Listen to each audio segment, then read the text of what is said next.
Hello dear students, a very first good morning to all. I hope you all are well and safe.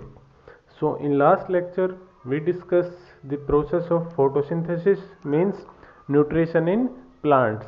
In that lecture we discuss the mechanism how plant prepare their food with the help of chlorophyll, and which are requirement of photosynthesis, and what are the roles of stomata and function of guard cells. So topic for today is nutrition in animals. Specifically we are going to discuss digestive system in humans or nutrition in humans.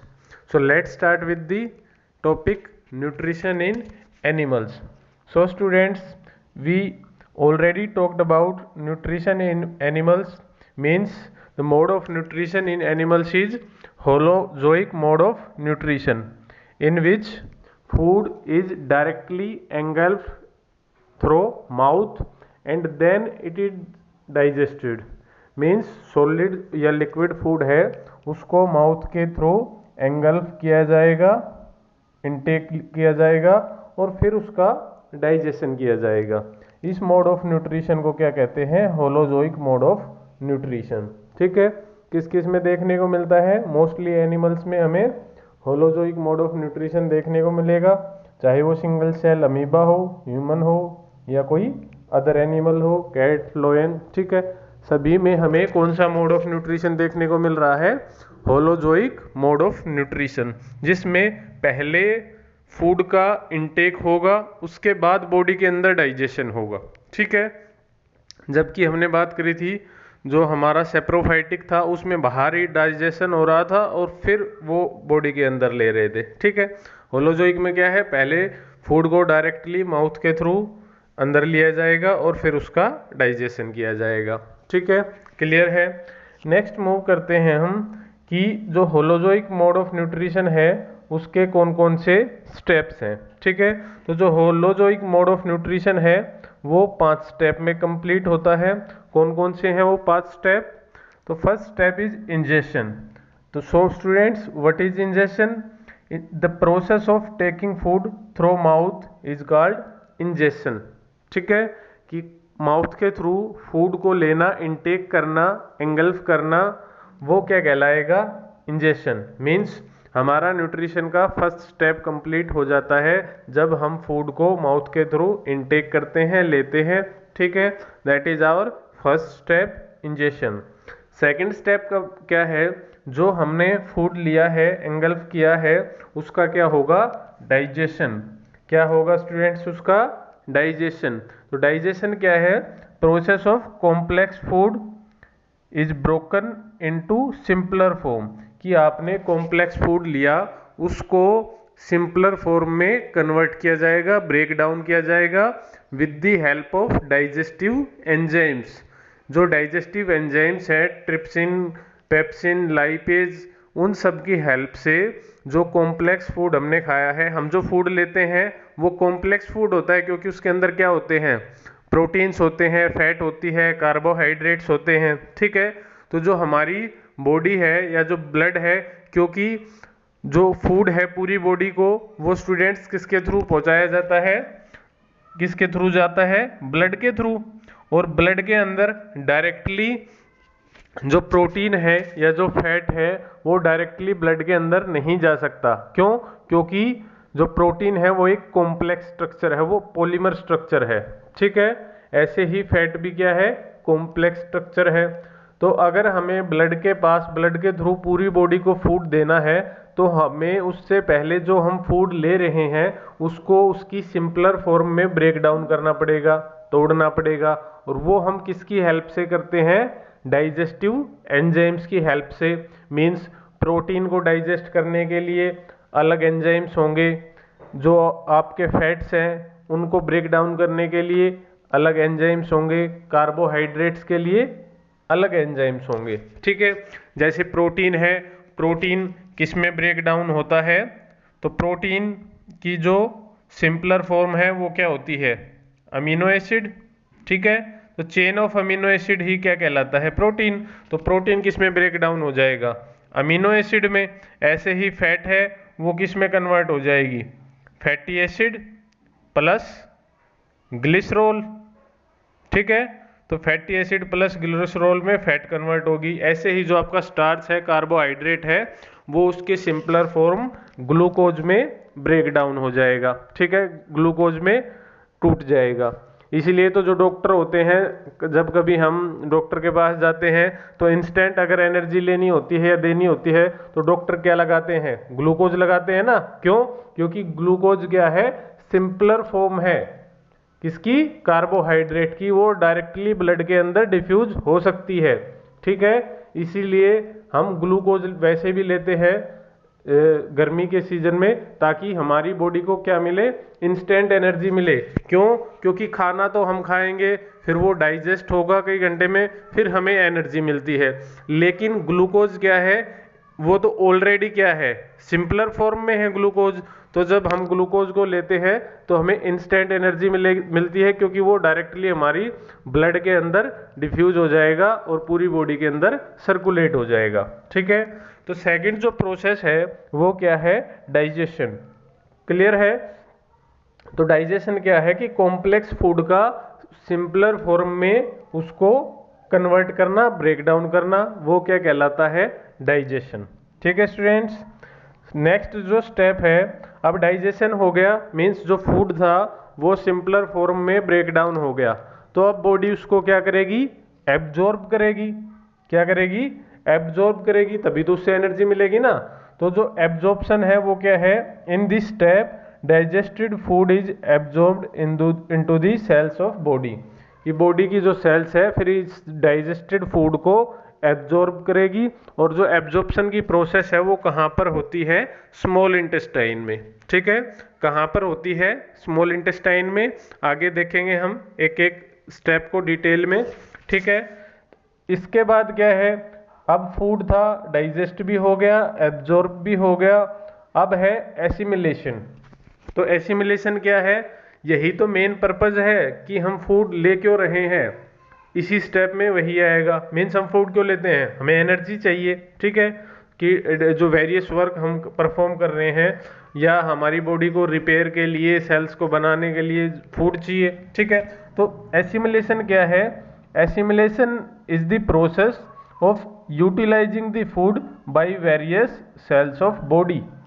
कि जो हमने खाना absorb किया है उसको utilise करना, उसका use करना एनर्जी के लिए by the cells of body. ठीक है, उसको हम क्या करेंगे? एसिमिलेशन। उसको क्या कहेंगे? एसिमिलेशन। ठीक है, क्लियर है?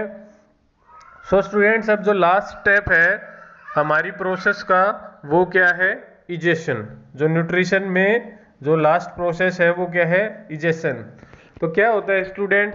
जो फूड हम लेते हैं वो सारा तो डाइजेस्ट नहीं होता, तो जो अनडाइजेस्टेड जो फूड बच जाता है हमारी एलिमेंट्री कैनाल के अंदर, स्मॉल इंटेस्टाइन से भी निकलने के बाद जो फूड डाइजेस्ट नहीं हुआ उसको लार्ज इंटेस्टाइन में भेज दिया जाता है, और लार्ज इंटेस्टाइन से वो एनएस के थ्रू बॉडी से बाहर निकाल दिया जाता है in the form of faecal matter. ठीक है, फिकस की फॉर्म में वो एनएस के थ्रू हमारी बॉडी से बाहर रिमूव कर दिया जाता है। उस प्रोसेस को हम बोलते हैं इजेशन। दो वर्ड है, इंजेशन अंदर लेना, इजेशन बाहर करना, कंफ्यूज मत होना। ठीक है, इंजेशन फर्स्ट स्टेप है और इजेशन लास्ट स्टेप है। तो स्टूडेंट्स, एनिमल्स के अंदर इन्हीं 5 स्टेप में न्यूट्रिशन की जो प्रोसेस है वो कंप्लीट होगी। सबसे पहले फूड का इनटेक होगा, इंजेशन बोलेंगे, फिर उसका डाइजेशन होगा, मीन्स उसको सिंपलर फॉर्म में ब्रेक डाउन किया जाएगा, फिर उसका जो ब्रेक डाउन हो गया उसको एब्जॉर्ब किया जाएगा।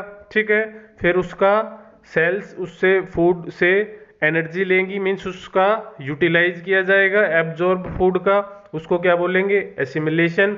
और फिर जो अनडाइजेस्टेड फूड बच गया उसको बॉडी से बाहर किया जाएगा, उसको क्या बोलेंगे? इजेशन। ठीक है स्टूडेंट्स, नो डाउट पांचों स्टेप्स क्लियर हैं। फिर हम देखते हैं न्यूट्रिशन इन अमीबा। ठीक है, यूनिसेलुलर ऑर्गेनिज्म है अमीबा, तो देखते हैं कि अमीबा में न्यूट्रिशन कैसे होता है। तो स्टूडेंट्स अमीबा जो होता है वो क्या है, सिंगल सेल ऑर्गेनिज्म है। उसके पास क्या प्रेजेंट होते हैं, सूडोपोडिया। क्या प्रेजेंट होते हैं, फिंगर लाइक प्रोजेक्शंस। ये आपको जो दिख रही है ये होगी, ये होगी, ये होगी, मीन्स इसके पास क्या है, finger like projections. They appear like a feet of animal. ये एनिमल के फिट जैसे दिखते हैं, पैर जैसे दिखते हैं, लेकिन ये एक्चुअल में फिट नहीं होते, इसीलिए हम इनको सूडोपोडिया बोलते हैं। सूडो मतलब होता है फॉल्स, झूठा, ठीक है, मीन्स जो ट्रू नहीं है। और पोडिया होते हैं पैर, तो ये दिखते तो पैर जैसे हैं, फिट जैसे हैं, लेकिन ये एक्चुअल में नहीं होते, इसलिए हम इनको बोलते हैं सूडोपोडिया। ठीक है, इन्हीं की हेल्प से ये लोकोमोशन भी करते हैं, मीन्स चलते फिरते भी हैं, और ये जो फूड है उसको भी कैप्चर इसी की हेल्प से करते हैं। ठीक है, तो इनके अंदर कैसे होता है जो न्यूट्रिशन, सपोज ये है आपका अमीबा, ये इसका न्यूक्लियस हो गया, ये है कोई फूड पार्टिकल। ठीक है, तो जैसे ही ये सेंस करेगा कि इसके आसपास फूड पार्टिकल है, ये क्या करेगा, जो ये इसके पास सूडोपोडिया है, इनको ऐसे उसके चारों तरफ कवर कर लेगा, फूड पार्टिकल को कवर कर लेगा और एक वैक्यूल बना लेगा। जैसे इसने क्या किया, ये फूड पार्टिकल था तो ऐसे इसको कवर कर लिया फूड को। ठीक है, फिर इसको बिल्कुल नेक्स्ट स्टेप में क्या करेगा, बिल्कुल इसको अंदर ले लेगा ऐसे करके। ठीक है, देखेंगे हम नेक्स्ट स्टेप में क्या आ गया कि जो फूड था वो इसने, जो अमीबा है इसने बिल्कुल कहाँ, अपनी बॉडी के अंदर ले लिया, फूड वैक्यूल के अंदर। ये क्या है, फूड वैक्यूल, और इसके अंदर क्या है, ये फूड। अब इसको ये क्या करेगा, डाइजेस्ट करेगा, इसका एब्जॉर्प्शन करेगा और एसिमिलेशन होगा। ठीक है, फूड वैक्यूल के अंदर फूड का डाइजेशन होगा। ठीक है, जब ये डाइजेस्ट हो जाएगा तो सेल के अंदर ये क्या हो जाएगा, सेल का जो साइटोप्लाज्म है वो इसको एब्जॉर्ब कर लेगा। ठीक है, और इससे एनर्जी है वो ले ली जाएगी थ्रू एसिमिलेशन। फिर जो अनडाइजेस्टेड फूड बच जाएगा वो अमीबा के अंदर सेल सरफेस जो होती है उसी से एक्सचेंज होता है सबका। ठीक है, तो सेल सरफेस के थ्रू जो अनडाइजेस्टेड फूड है ये क्या शो कर रहा है यहाँ पे, undigested food means process of egestion, कि जो अनडाइजेस्टेड फूड है वो बॉडी से बाहर कर दिया जाएगा। तो सिंपल ये है आपका न्यूट्रिशन इन अमीबा। ठीक है, याद रखने की बात क्या है कि they have pseudopodia for the capturing of food and they have digestive mechanism in the food vacuole. जो डाइजेशन है वो फूड वैक्यूल के अंदर होता है। ठीक है, कैप्चर करने के लिए सूडोपोडिया है। क्लियर है, अब देखते हैं एक और डायग्राम है और क्लियर करने के लिए आपको, ये फूड है, ये सूडोपोडिया, सूडोपोडिया के अंदर आ गया फूड, फिर ये क्या बन गया, व्हाइट कलर में जो हो रहा है ये है फूड वैक्यूल। इसके अंदर क्या होगा अब, डाइजेशन। फर्स्ट स्टेप जब इसने फूड को अंदर लिया था तो क्या था, इंजेशन। सेकंड स्टेप में फूड वैक्यूल के अंदर इसका क्या होगा, डाइजेशन। थर्ड स्टेप में क्या है, इसका क्या हो रहा है, एब्जॉर्प्शन, मीन्स ये इससे जो फूड वैक्यूल है इससे बाहर आ रहा है, साइटोप्लाज्म में आ रहा है। ठीक है, साइटोप्लाज्म में आने के बाद इसका यूटिलाइजेशन होगा, एनर्जी ली जाएगी, दैट इज कॉल्ड एसिमिलेशन। और जो अनडाइजेस्टेड फूड है यहाँ पर वो बॉडी सरफेस से बाहर कर दिया गया through the process of egestion. ठीक है, सिंपल प्रोसेस है। आई थिंक आपको क्लियर होगी कि न्यूट्रिशन इन अमीबा वो कैसे टेक्स प्लेस होता है, कौन सी स्ट्रक्चर्स हेल्प करती हैं, किसके अंदर डाइजेशन होता है। कैप्चर करने के लिए सूडोपोडिया है और जो डाइजेशन है वो फूड वैक्यूल के अंदर होगा। ठीक है, एब्जॉर्ब होने के बाद साइटोप्लाज्म में चला जाएगा एब्जॉर्ब फूड, और सेल सरफेस के थ्रू जो अनडाइजेस्टेड फूड है वो बॉडी से बाहर कर दिया जाएगा। ठीक है, क्लियर है। नेक्स्ट हम बात करते हैं डाइजेशन इन ह्यूमन, जो कि हमें डिटेल में स्टडी करना है। So students, today we are going to discuss only digestive system, means what are the parts of digestive system. ठीक है, वो आज के टॉपिक में हम कवर करने वाले हैं। In next lecture we discuss the process of digestion. ठीक है, आज तो हम स्टडी करेंगे कि हमारा जो ह्यूमन जो डाइजेस्टिव सिस्टम है उसके कौन कौन से पार्ट्स हैं। फिर नेक्स्ट लेक्चर में हम क्या कवर करेंगे कि एक्चुअल में डाइजेशन होता कैसे है, मीन्स प्रोसेस क्या है। ठीक है, तो स्टार्ट करते हैं डाइजेस्टिव सिस्टम इन ह्यूमंस। तो डाइजेशन जो ह्यूमन के अंदर है वो भी 5 स्टेप में होगा। ठीक है, वही सेम 5 स्टेप होंगे, इंजेशन, डाइजेशन, एब्जॉर्प्शन, एसिमिलेशन और इजेशन। अब बात करते हैं ह्यूमन डाइजेस्टिव सिस्टम की। तो जो ह्यूमन डाइजेस्टिव सिस्टम है उसमें क्या क्या होती है, एलिमेंट्री कैनाल होगी या हम उसको गट बोलते हैं, और ग्लैंड्स होंगी। जो ग्लैंड्स कौन कौन सी है, लीवर है, पेनक्रियाज है और स्लेवरी ग्लैंड्स है।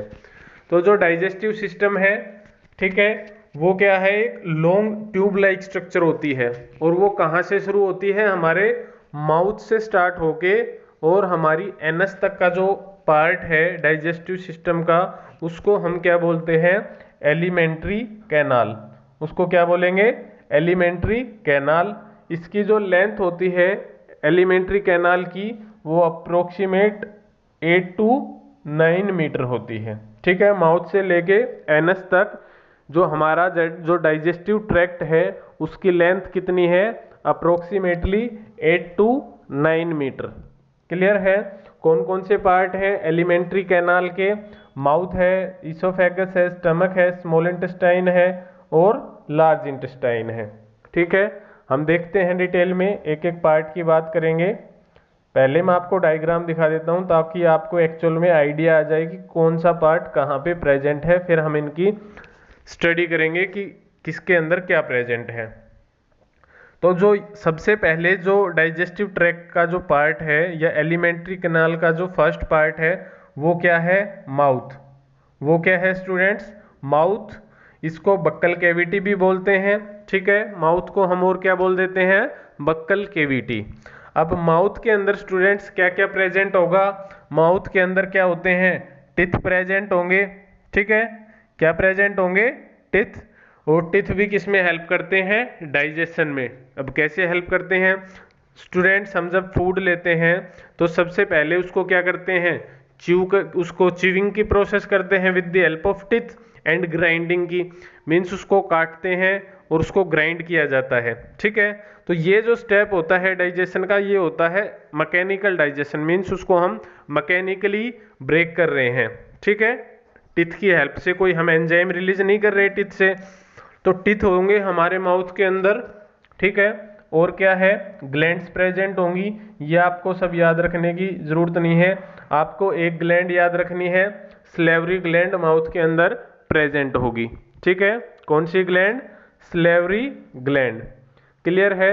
माउथ के अंदर हमें, माउथ के अंदर क्या है, टिथ है, स्लेवरी ग्लैंड है और टंग प्रेजेंट होगी। ठीक है, टंग टेस्ट के लिए, टिथ उसके मैकेनिकल डाइजेशन के लिए, और स्लेवरी ग्लैंड से स्लेवरी अमाइलेज रिलीज होगा जो कि स्टार्च के डाइजेशन में हेल्प करता है। वो हम जब ग्लैंड्स की बात करेंगे तो स्लेवरी ग्लैंड्स को देखेंगे। ठीक है, क्लियर है। तो फर्स्ट पार्ट जो डाइजेस्टिव ट्रैक्ट का है वो है माउथ। क्लियर हो गया सबको। ठीक है, माउथ के बाद जो सेकंड जो पार्ट आता है डाइजेस्टिव ट्रैक्ट का वो क्या है, ईसोफेगस। वो क्या होता है स्टूडेंट्स, ईसोफेगस। ये भी एक लॉन्ग ट्यूब लाइक स्ट्रक्चर होती है। ठीक है, जिसका काम क्या है, माउथ में जो हमने फूड लिया है उसको किस तक पहुंचाना, स्टमक तक। ठीक है, किस तक उसको पास करना, स्टमक तक। इसको और क्या बोला जाता है, ईसोफेगस को और क्या बोलते हैं, फूड पाइप। और क्या बोलते हैं इसको, फूड पाइप। ठीक है, इसके अंदर पेरिस्टाल्टिक मूवमेंट्स भी हमें देखने को मिलती है ईसोफेगस के अंदर। जब प्रोसेस पढ़ेंगे तो हम बात करेंगे कि पेरिस्टाल्टिक मूवमेंट क्या होते हैं। ठीक है, कैसे टेक्स प्लेस होते हैं, जो फूड है वो ईसोफेगस के अंदर कैसे मूव करता है। ठीक है, वो सब हम प्रोसेस में स्टडी करने वाले हैं। अभी हम देख रहे हैं कौन कौन से पार्ट है और उनकी लोकेशन क्या है। ठीक है, तो फर्स्ट पार्ट जो था डाइजेस्टिव ट्रैक्ट का, माउथ। सेकंड है ईसोफेगस। ईसोफेगस के बाद जो थर्ड पार्ट है डाइजेस्टिव ट्रैक्ट का वो क्या है स्टूडेंट, स्टमक। ये जो जे शेप्ड स्ट्रक्चर है ऐसे, ये क्या है, स्टमक। ठीक है, स्टमक के अंदर क्या होगा, HCl रिलीज होता है, गैस्ट्रिक जूस रिलीज होता है और म्यूकस रिलीज होता है। ठीक है, वो हम और भी डिटेल में करेंगे। तो थर्ड जो हमारा पार्ट है डाइजेस्टिव ट्रैक का, वो क्या है, स्टमक। जो फूड पाइप है, जो ईसोफेगस है, वो फूड को कहाँ रिलीज करेगा, स्टमक के अंदर। ठीक है, फिर स्टमक से नेक्स्ट पार्ट क्या होगा स्टूडेंट्स, स्मॉल इंटेस्टाइन। ठीक है, कौन सा होगा, स्मॉल इंटेस्टाइन। तो जो स्टमक है उसके अंदर जो फूड है वो किसके अंदर आगे पास करेगा, स्मॉल इंटेस्टाइन के अंदर। अब जो स्मॉल इंटेस्टाइन होता है उसके भी 3 पार्ट होते हैं, कौन कौन से, ड्यूडेनम, जेजेनम, और जो थर्ड पार्ट होता है वो होता है इलियम। ठीक है, स्मॉल इंटेस्टाइन के 3 पार्ट, ड्यूडेनम, जेजेनम और इलियम। ठीक है, अब स्मॉल इंटेस्टाइन की लेंथ की बात करते हैं। ठीक है, जो स्मॉल इंटेस्टाइन है उसकी लेंथ बहुत ज़्यादा होती है। आप देख रहे हो ये जो है, ये ऐसे करके जो है सारा कोयल जो हो रखा है। ठीक है, ये क्या है, स्मॉल इंटेस्टाइन। मीन्स इसकी लेंथ है वो ज़्यादा होती है, ये अप्रोक्सीमेट 6 मीटर लॉन्ग होता है। ठीक है, तो आप इमेजिन कर सकते हो कि 6 मीटर कितना होता है। ठीक है, तो इसकी बॉडी, इसको स्मॉल इंटेस्टाइन को हमारी बॉडी के अंदर फिट करने के लिए इसको किस फॉर्म में नेचर ने डाला है, कोयल फॉर्म में, क्योंकि अगर सीधा डालते तो आता ही नहीं। ठीक है, तो जो स्मॉल इंटेस्टाइन है वो कॉम्पैक्टली पैक्ड है हमारी एब्डोमेन के अंदर। ठीक है, तो उसको इसीलिए इस कोयल फॉर्म में अरेंज किया हुआ है। फिर है लार्ज इंटेस्टाइन। स्मॉल इंटेस्टाइन के बाद जो सेकंड पार्ट है वो है लार्ज इंटेस्टाइन। तो जहाँ पे ये स्टमक था, स्टमक से ये स्मॉल इंटेस्टाइन, और यहाँ पर स्मॉल इंटेस्टाइन खत्म हो गया। यहाँ से ये जो पोर्शन है, वेट ए मिनट, मैं आपको अलग अलग कलर से शो कर देता हूँ कि कहाँ पे कौन सा पार्ट फिनिश हो रहा है। ठीक है, तो जो हमारा स्मॉल इंटेस्टाइन है वो कहाँ पर से स्टार्ट है, यहाँ से स्टार्ट होके और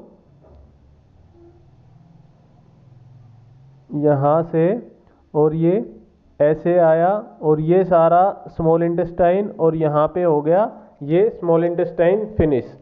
अब क्या स्टार्ट होगा, अब है हमारा लार्ज इंटेस्टाइन, ये है लार्ज इंटेस्टाइन। ठीक है, और ये लास्ट में जो ओपनिंग होती है जिससे फीकल मैटर बाहर आता है वो होता है एनस। ठीक है, तो स्मॉल इंटेस्टाइन क्लियर है, लार्ज इंटेस्टाइन क्लियर है।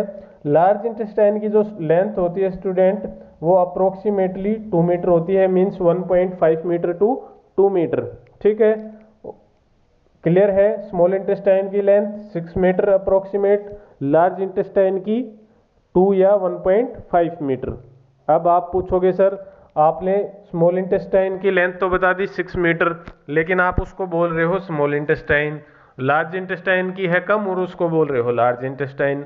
तो स्टूडेंट्स जो लेंथ है हम उसके बेस पे इनको स्मॉल इंटेस्टाइन या लार्ज इंटेस्टाइन नहीं बोलते, इनको बोला जाता है इनकी विड्थ के बेस पे या इनका जो डायामीटर है। ठीक है, तो जो स्मॉल इंटेस्टाइन है आप देख सकते हो इसका जो डायामीटर है, मीन्स ये है स्मॉल इंटेस्टाइन, तो जो इसका ये जो डायामीटर है, इसकी जो विड्थ है वो कम है, इसलिए हम इसको स्मॉल इंटेस्टाइन बोल रहे हैं। और जो लार्ज इंटेस्टाइन है उसकी जो विड्थ है वो ज़्यादा है, इसलिए हम इसको क्या बोल रहे हैं, लार्ज इंटेस्टाइन। ठीक है, क्लियर है। तो ये है हमारा स्मॉल इंटेस्टाइन और लार्ज इंटेस्टाइन। एक और बात, जो लार्ज इंटेस्टाइन है स्टूडेंट्स उसके भी 3 पार्ट होते हैं, कौन कौन से, ये जो पार्ट है जहाँ पे स्मॉल इंटेस्टाइन खत्म होगा और लार्ज इंटेस्टाइन का जो फर्स्ट पार्ट होगा वो कहलाता है सीकम। वो क्या कहलाता है, सीकम। तो ये क्या है आपका first part of large intestine, that is caecum. उसके बाद ये जो पोर्शन है इतना, ये कहलाता है कौन सा, कोलोन। इसको क्या बोलेंगे, कोलोन। इसको भी हम 3 पार्ट में डिवाइड कर देते हैं, और इतना अगर याद ना करना चाहो तो कोई ज़रूरत नहीं है, बता देता हूँ। अगर ये जो कोलोन है ये ऊपर जा रहा है असेंडिंग कोलोन, ऐसे ट्रांसवर्सली जा रहा है ट्रांसवर्स कोलोन, और नीचे आएगा तो डिसेंडिंग कोलोन। सिंपल है। फिर जो लास्ट पार्ट होता है लार्ज इंटेस्टाइन का वो क्या है, रेक्टम, जिसमें जो फीकल मैटर है वो स्टोर होता है, उसको क्या बोलते हैं, उस पार्ट को रेक्टम। ठीक है, क्लियर है। फिर एक और स्ट्रक्चर देखो स्टूडेंट्स, आपको दिखाई दे रही होगी एक फिंगर लाइक, यहाँ पे जहाँ पे लिखा हुआ है वर्मीफोरम अपेंडिक्स। ये क्या है, वर्मीफोरम अपेंडिक्स। स्टूडेंट्स ये हमारी बॉडी में वेस्टिजियल ऑर्गन है। वेस्टिजियल ऑर्गन वो होते हैं जो प्रेजेंट तो होते हैं बॉडी के अंदर, जिनका लेकिन कोई भी फंक्शन नहीं होता। ये हमारी बॉडी में अब फंक्शनल नहीं है। ठीक है, ये कोई भी डाइजेशन में कोई कुछ भी हेल्प नहीं करती। ठीक है, नॉन फंक्शनल है, इसमें अब एंजाइम्स रिलीज नहीं होते। लेकिन जो एनिमल्स होते हैं, जो कैटल्स होते हैं, बफेलो, काऊ, उनके अंदर जो अपेंडिक्स होती है वो फंक्शनल होती है। ठीक है, और उसका साइज भी अपेंडिक्स का ज़्यादा होता है। क्यों? क्योंकि वो जो फूड लेते हैं, जो कैटल्स जो फूड लेती हैं, जो फोडर लेती हैं, चारा जो लेती हैं, उसके अंदर होता है सेल्यूलोज। वो क्या लेती हैं, प्लांट का डायरेक्ट वो लेती हैं, लीफ वगैरह या जो भी है, तो उसके अंदर क्या होता है, सेल्यूलोज। और सेल्यूलोज को डाइजेस्ट करने के लिए एंजाइम की जरूरत होती है, सेलुलेज। क्या जरूरत होती है, सेलुलेज। तो सेलुलेज कहाँ से रिलीज होता है, अपेंडिक्स के अंदर से। तो जो कैटल्स होती है उनके अंदर अपेंडिक्स जो है वो फंक्शनल होती है और सेलुलेज रिलीज करती है। जब मींस इवोल्यूशन की हम बात करें तो बहुत पहले हमारे अंदर भी जो अपेंडिक्स है कभी फंक्शनल हुआ करती थी। ठीक है, लेकिन हमने इसका यूज करना बंद कर दिया टाइम के अकॉर्डिंग, तो धीरे धीरे ये क्या होगी, वेस्टिजियल ऑर्गन होगी, और अब इसमें कोई भी सिक्रीशन नहीं होता। ये नॉन फंक्शनल है, वेस्टिजियल ऑर्गन है। ठीक है, और कई बार ये हमारी बॉडी के अंदर प्रॉब्लम भी क्रिएट कर देती है। सपोज कि स्मॉल इंटेस्टाइन से फूड आ रहा है और लार्ज इंटेस्टाइन में जब जाता है तो कई बार इसके अंदर ये फंस जाता है, किसके अंदर, अपेंडिक्स के अंदर। और अगर इसके अंदर फूड चला जाता है तो बहुत ज़्यादा सीवियर पेन, एक्यूट पेन है वो होता है। ठीक है, तो आपने सुना भी होगा कि उस फला बंदे का अपेंडिक्स का ऑपरेशन हुआ है। ठीक है, तो वो अपेंडिक्स कौन सी होती है, यही होती है। ठीक है, इसको फिर क्या करना पड़ता है, अगर इसमें दिक्कत हो जाए तो इसको सर्जिकली ऑपरेशन करके इसको हटाना पड़ता है, इसको रिमूव करना पड़ता है। ठीक है, क्लियर है। तो अपेंडिक्स क्लियर है, क्या है, वेस्टिजियल ऑर्गन है, कोई फंक्शन नहीं है। ठीक है, तो ये था हमारा डाइजेस्टिव ट्रैक्ट। लास्ट का जो पार्ट है जहाँ से फीकल मैटर हम पास करते हैं ये कहलाती है एनस। ठीक है, तो स्टूडेंट्स ये था हमारा डाइजेस्टिव ट्रैक्ट। फिर हमने बात करी थी कुछ डाइजेस्टिव ग्लैंड्स की, कि डाइजेस्टिव ट्रैक्ट के साथ साथ हमारी बॉडी में जो एंजाइम्स रिलीज करती है डाइजेशन के लिए, तो कुछ डाइजेस्टिव ग्लैंड्स हैं। वो क्या है, सबसे पहली जो ग्लैंड है वो है स्लेवरी ग्लैंड। ठीक है, स्लेवरी ग्लैंड प्रेजेंट कहाँ होगी, माउथ में या बक्कल कैविटी में। क्या रिलीज करेगी, स्लेवरी अमाइलेज। वो किसमें हेल्प करेगा, for the digestion of starch और कार्बोहाइड्रेट। ठीक है, उसके डाइजेशन में हेल्प करेगा कौन, स्लेवरी अमाइलेज, जिसका पीएच होता है 6.8। ठीक है, तो जो फूड जो स्टार्च है उसका पार्शियल डाइजेशन माउथ के अंदर होता है, कौन करती है, स्लेवरी ग्लैंड। क्या रिलीज करके, स्लेवरी अमाइलेज। तो हमारे जो डाइजेस्टिव सिस्टम है उसकी फर्स्ट जो ग्लैंड है वो कहाँ प्रेजेंट होती है, माउथ के अंदर। क्या रिलीज करेगी, स्लेवरी अमाइलेज। क्लियर है। सेकंड जो ग्लैंड है वो क्या है, लीवर।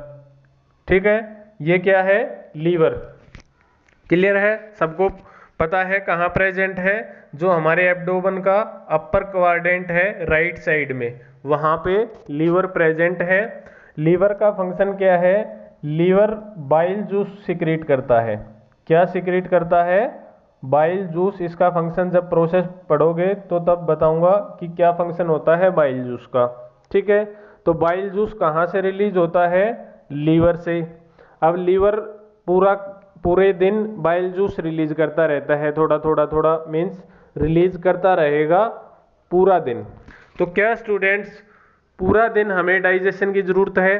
क्या हम पूरा दिन खाना खाते हैं? Means all the time we don't need bile juice to digest food.